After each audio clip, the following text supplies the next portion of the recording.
All right, so you're busy, you want to learn new things, but you don't have a ton of time, right? Yeah, that's everyone these days, isn't it? Exactly. So that's why we do these deep dives. We really get into a topic, but we cut out all the fluff. We find those core nuggets you need and get you up to speed quickly. Today, we're diving into leadership development, organizational transformation, and talent strategy. And to do that, we're going to take a deep dive into this resume. Interesting. Whose resume? This is the resume of Matthew J. Painter.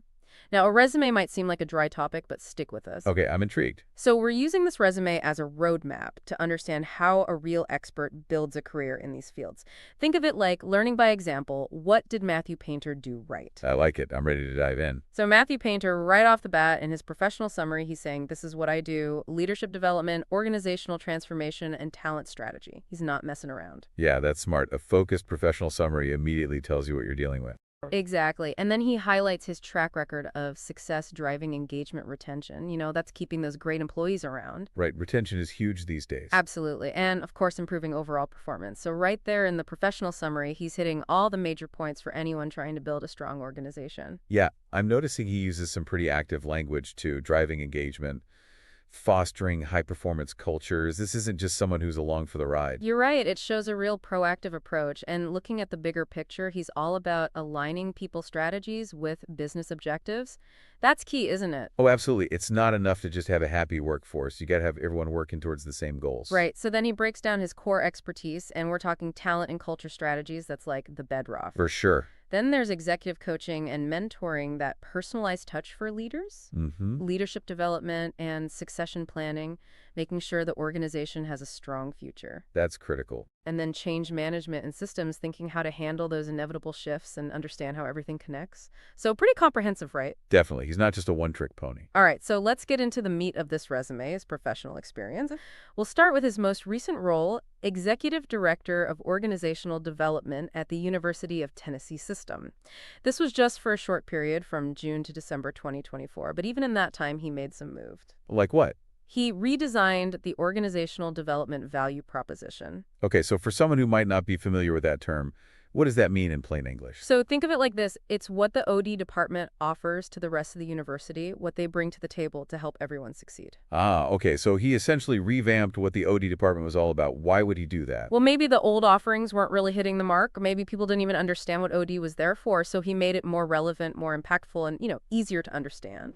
Makes sense. Got to keep things fresh and make sure you're actually meeting people's needs. Yeah, and then he tackled leadership development. He led the development of leadership pathways, and essentially that's about closing training gaps and making it easier for people to grow within the organization. I see. So giving employees clearer paths for advancement. Exactly. And he revamped the Executive Leadership Institute to focus on innovative skill building for both functional and executive roles. So he's not just thinking about the folks at the top, he's thinking about developing leaders at all levels. That's huge. And here's where it gets really interesting. He introduced success dashboards using employee engagement data to inform decision-making. Success dashboards. I love that. What are those exactly? So think of it like a car dashboard, but instead of showing you how much gas you have or how fast you're going, it shows you how engaged your employees are. Ah, so it's all about using data to get a clear picture of how employees are feeling and then using that to make better decisions. You got it. It takes the guesswork out of it and lets you focus your efforts where they're really needed. Love that. And to top it all off, he streamlined operations to improve efficiency. So it's like he came in and immediately started making things run more smoothly. Streamlining is so important. It's not just about having the right ideas. It's about making sure those ideas can actually be implemented effectively. Right. It's about maximizing your impact.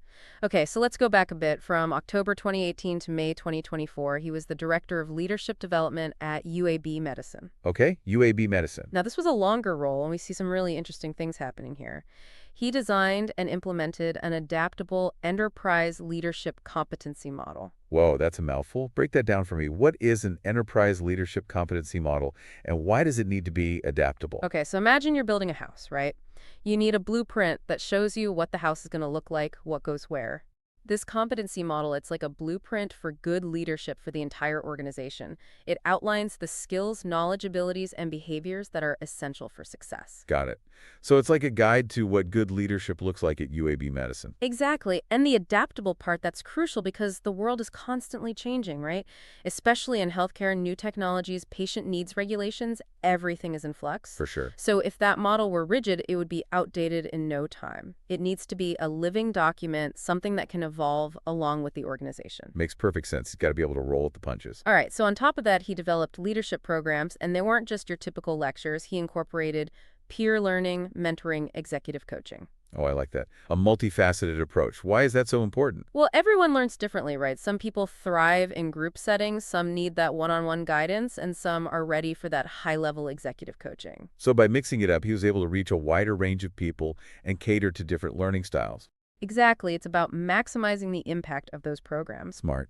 And he also created team-based leadership programs. That's huge in healthcare, where collaboration is everything. Oh, absolutely. In healthcare, you've got doctors, nurses, technicians, pharmacists. Everyone has to be on the same page. So these programs helped break down silos, improve communication, foster a sense of shared responsibility. Sounds like he really understands the dynamics of that environment. And then, of course, he provided executive coaching services, which is that top-tier support to help those in leadership positions really excel. And this is interesting. He was on the remote work task force developing policy recommendations. And this was way before remote work became the norm. Wow, so he was ahead of the curve on that one. Yeah, he was already thinking about the future of work and how to make remote work successful.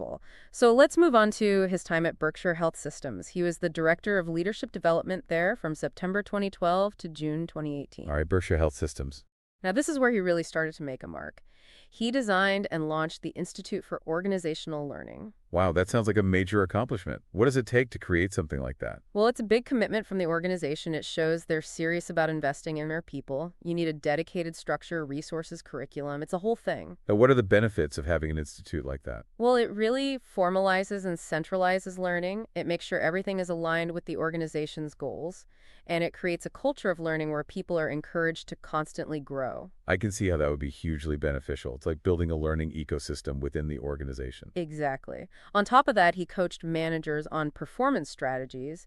He acted as an informal HR business partner. So he was really in the trenches working directly with managers to help them overcome challenges. Yeah, he was a real hands-on leader. And he was the enterprise change agent and communications lead during a payroll conversion. Oh man, payroll conversions, those can be nightmares. They can be really disruptive, so his role there really highlights his change management skills. He had to keep everyone informed, calm, and make sure the transition went as smoothly as possible. Yeah, communication is key during those times of change. Now, here's a big one. He developed and led the Leadership and Management Development Program, and get this, it led to a 12% increase in employee engagement. 12%? That's amazing.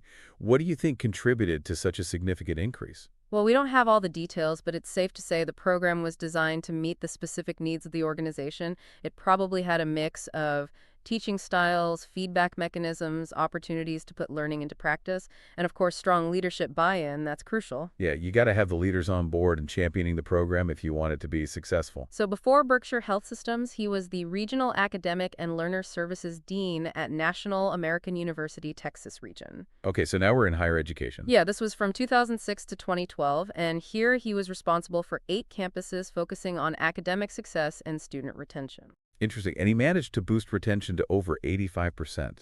That's impressive.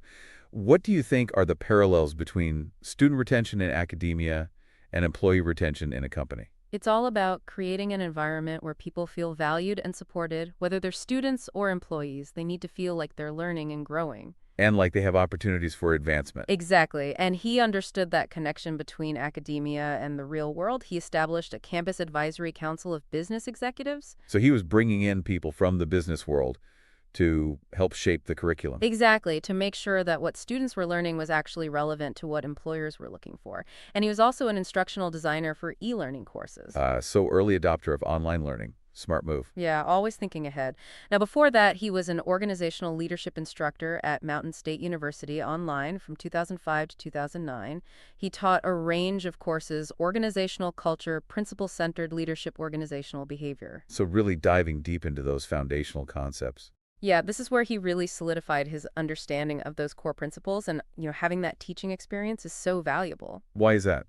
Well, it forces you to really understand the material inside and out. I have to be able to explain it clearly to others, and you learn how to engage different types of learners. Right. It's not just about knowing the stuff. You got to know how to teach it. And teaching online, that's a whole different ballgame. Oh, absolutely. You got to be able to adapt your approach to the virtual environment and really think about how to keep adult learners engaged. And he advised on research projects focused on critical thinking and teamwork. So again, reinforcing those essential skills. Yeah, those are must-haves in any field these days. All right, and to round things out, let's go all the way back to his international experience. He was an international business instructor at Yangtze University of Science and Technology in China from 2003 to 2005. Wow, that's amazing. Teaching abroad must have been an incredible experience. Yeah, he taught undergraduate courses in contracts, marketing, international business.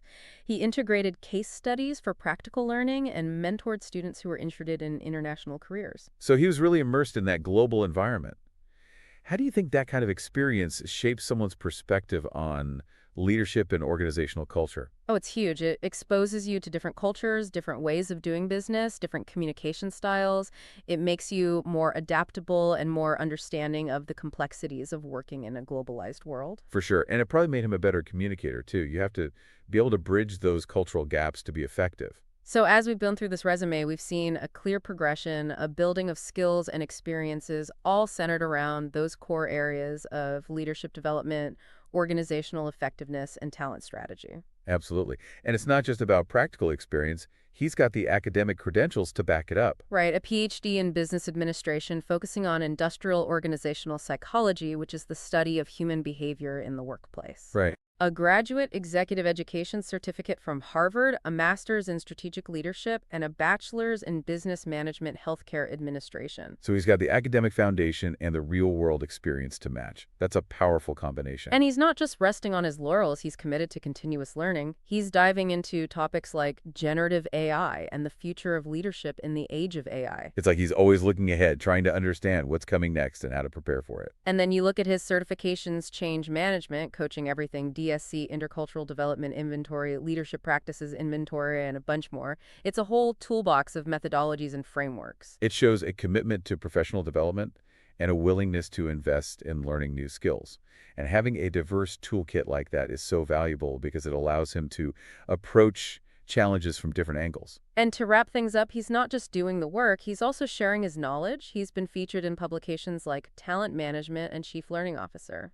Oh, wow. So he's considered a thought leader in these fields. Yeah, he's speaking at major industry events. He's teaching in both university and corporate settings. It's one thing to have the knowledge, but it's another thing to be able to communicate it effectively and inspire others. So to sum it all for you, our listener, what are the key takeaways from this deep dive into Matthew Painter's career?